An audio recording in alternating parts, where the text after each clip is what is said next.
In the beginning, there was only chaos and the vast, formless void. But from this primordial abyss, the Hurrians believed, emerged a pantheon of gods who would weave the tapestry of existence. Welcome to the enigmatic world of Hurrian mythology, where divine dramas shape the cosmos. So, it all started from chaos? How did everything come into order? That's the beauty of ancient myths. They tell us of Anu, the sky god, and Kumarbi, the father of gods, who brought forth order from the swirling mists of nothingness. It's a tale of power, betrayal, and the eternal struggle for supremacy. The classic power struggle. But what makes Hurrian mythology stand out? Well, unlike the Greek or Norse myths that many are familiar with, Hurrian tales are shrouded in mystery, their stories fragmented by time. Yet, they offer us a glimpse into the beliefs of a civilization that once flourished in the shadows of history. And I suppose these fragments are like puzzle pieces, waiting to be put together?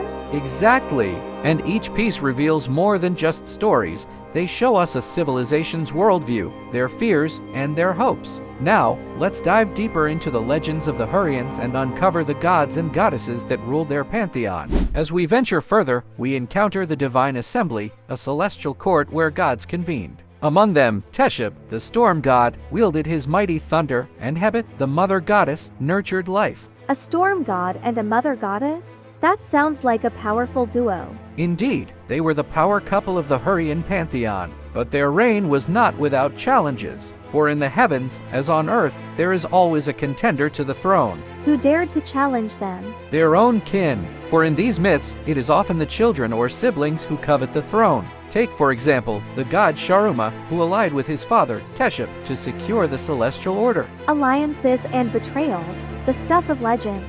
Precisely! And it's these very legends that give us insight into the Hurrian societal structure, reflecting their own earthly bonds of loyalty and treachery. It's fascinating how these stories mirror human nature.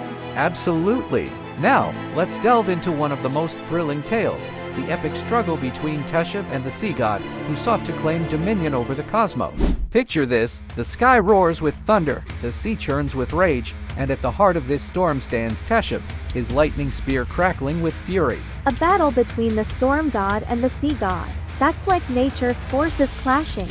Exactly! It's a clash that shakes the very foundations of the universe. The sea god, ambitious and cunning, sought to usurp Teshub's throne, claiming that he was the rightful ruler of all. But how could the sea god challenge Teshub, known for his strength and power? That's where the tale takes a twist. The sea god possessed a secret weapon, a monstrous serpent that could rival Teshub's thunderbolts. A monstrous serpent?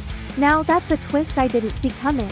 Indeed, and as the two titans clashed, the heavens and the earth became their battleground. The Hurrians believed that such battles were not just mythic tales, but also explained natural phenomena like storms and earthquakes. So, these myths were their way of making sense of the world around them. Precisely! And in the end, it was Teshub's cunning and might that prevailed. With a mighty blow, he vanquished the sea god and his serpent, restoring balance to the cosmos. A victory for Teshub, but I'm sure the sea god's defeat wasn't the end, was it? You're catching on quickly. No, it wasn't the end. The cycle of challenge and triumph is a recurring theme in Hurrian mythology, much like the ebb and flow of the tides. Now, let's turn our gaze to the earth, where the Hurrians celebrated the cycle of seasons through sacred rituals. They believed that these rites ensured the fertility of the land, mirroring the divine union of Teshub and Hebet. Rituals for the seasons? That sounds like a harmonious connection with nature. Indeed, it was. The Hurrians saw themselves as part of a grand cosmic dance, where each step and turn was guided by the gods. Spring festivals celebrated rebirth, while autumn rites honored the harvest. And these festivals, they were just as much about community as they were about the gods, right? You've hit the nail on the head. The festivals brought people together, reinforcing social bonds and ensuring the community's survival. But there's more. Each festival had its own myths and legends. I can imagine the storytelling that went on during these times. Oh, the stories were the heart of the festivals. They didn't just recount the deeds of gods. They were a form of teaching, passing down wisdom from one generation to the next. So, what's one of the legends tied to these rites? Let's talk about the legend of Telepinu, the god of agriculture. When he disappeared, the land became barren. His return brought back the abundance, symbolizing the cycle of life and death, of dormancy and awakening. A disappearing god that controls the harvest? That's a powerful image. Absolutely, and it's an image that resonates with the human experience of loss and hope.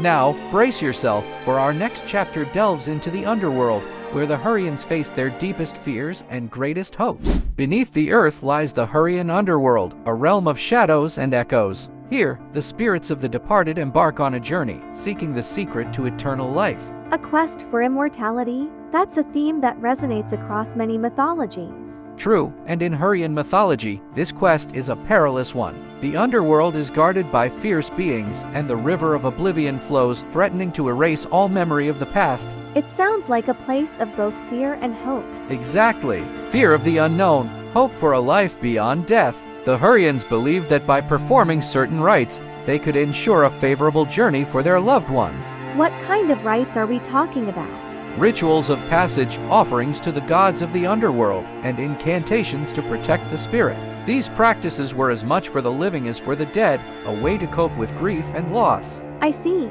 It's about finding comfort in the face of the inevitable. Precisely, and amidst these dark corridors, there's a glimmer of light, the goddess Alani, who offers guidance to the worthy souls, leading them towards rejuvenation. Alani, the beacon in the darkness. That's a powerful symbol of hope.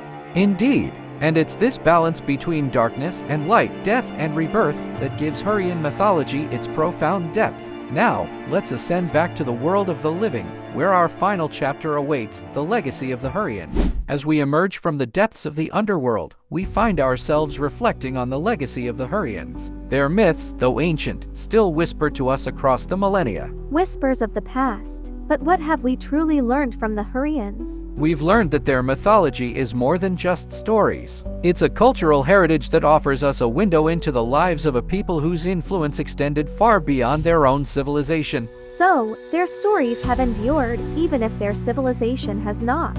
Exactly. The Hurrians interacted with neighboring cultures, such as the Hittites and the Egyptians, leaving an indelible mark on the region's history and mythology. It's like they sowed seeds of their culture that grew intertwined with others. A perfect analogy. And these seeds have sprouted into a rich tapestry of myths that continue to fascinate scholars and enthusiasts alike. I can see why. There's something timeless about these tales. Indeed, and while the Hurrian language may have faded, the echoes of their gods and heroes still resonate. They remind us of our shared human quest to understand the world and our place in it. A quest that continues to this day. And will continue for as long as we look to the stars and wonder. The Hurrians may be gone, but their legacy lives on, a testament to the enduring power of myth.